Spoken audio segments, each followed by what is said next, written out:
Hi, my name's Luna and I'm from Mischievous and One. I'm your Thursday host, but this video is more than a week late, so I'll do it today.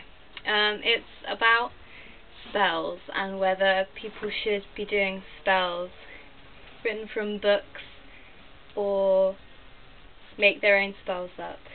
Well, I don't personally do spells, just because I'm like ill-researched on magic, and I don't know, I wouldn't feel comfortable doing them.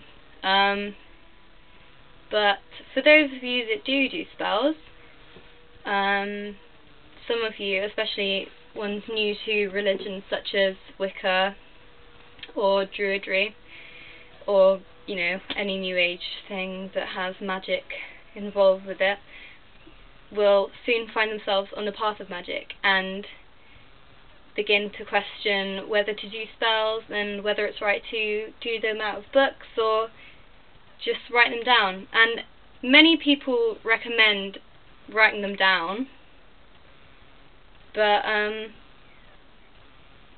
instead of using books, and I'm going to tell you about my view on that today. Yeah, because I can't really give much other spell advice to you, really, because I don't do them myself.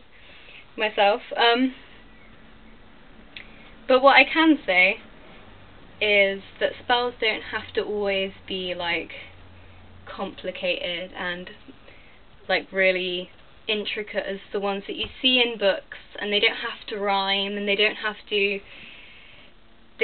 be have all these ingredients and stuff. They don't have to be that complex. They can be anything from prayer to like a big ritual thing.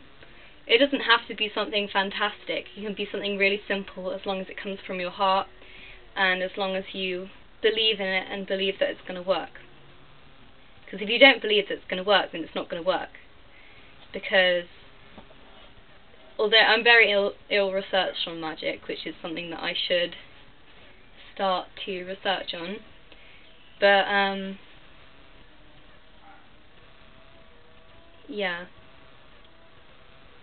I think a lot of it is down to the human mind and like the placebo effect and stuff.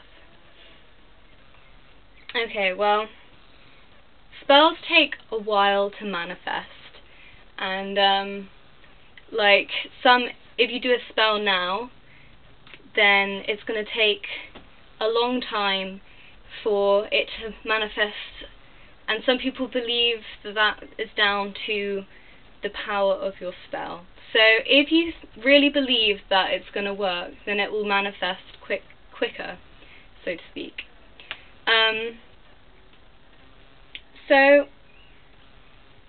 that's where I think the spell books come in. Like, if you are really stuck, if you're new and you're really stuck on what to do, then I don't see any harm of copying out from a book, as long as you think that the book has a lovely spell in it and a spell that you think is going to work. Because if you just if you write terribly and you think that everything you write is really bad and that your spell won't work because you've written it badly, then it's not going to work, as well as something that is written in a book and you think it's beautiful and you think it's perfect for the spell that you're going to do. So that's my views on it.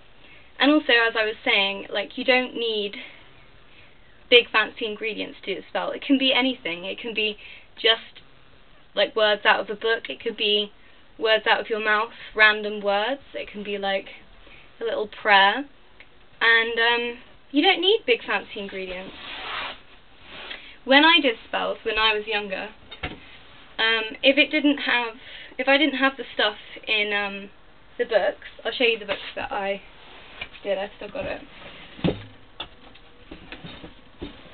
I had this book called The Spells Bible, which is really nice. It's got like really nice pictures in it. But as I was only like 12 or 13, I didn't have all the money to get the stuff that was in there. So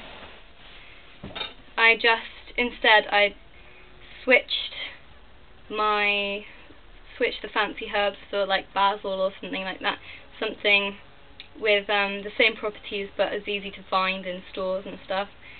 And my main use for everything was candles, and I used candles in every spell that I did. And I've got this big box of candles here, and some that I've made and some that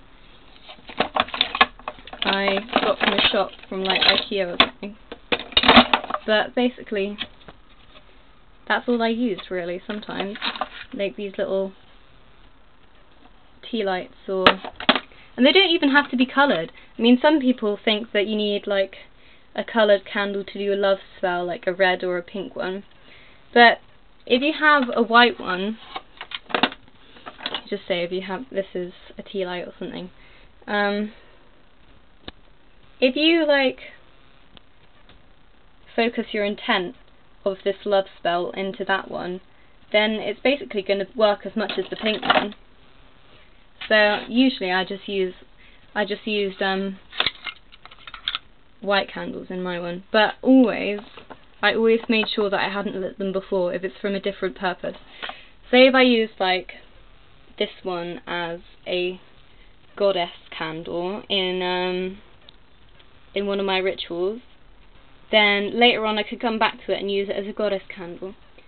But if I used it as a spell candle for health and burnt it down to here, burnt all that down, then had this much left, if I picked it up later and wanted to do a spell for love, then it wouldn't be as pure as if I had just burnt the whole thing down from the top and it hadn't been burnt before. I don't know. I think it's important that you use new candles. And they're really cheap. You can just get them from IKEA. Yeah, so that's my view on spells. I don't think that you have to write your own spells. I don't think that it's really important, as long as you think that the spell is worthy and is right for the purpose that you're going to use it for. And also I stress that people that are going to do spells, that they should research on magic first. And I think that's why I stopped, because I didn't do enough research on how magic worked and like the functions of magic.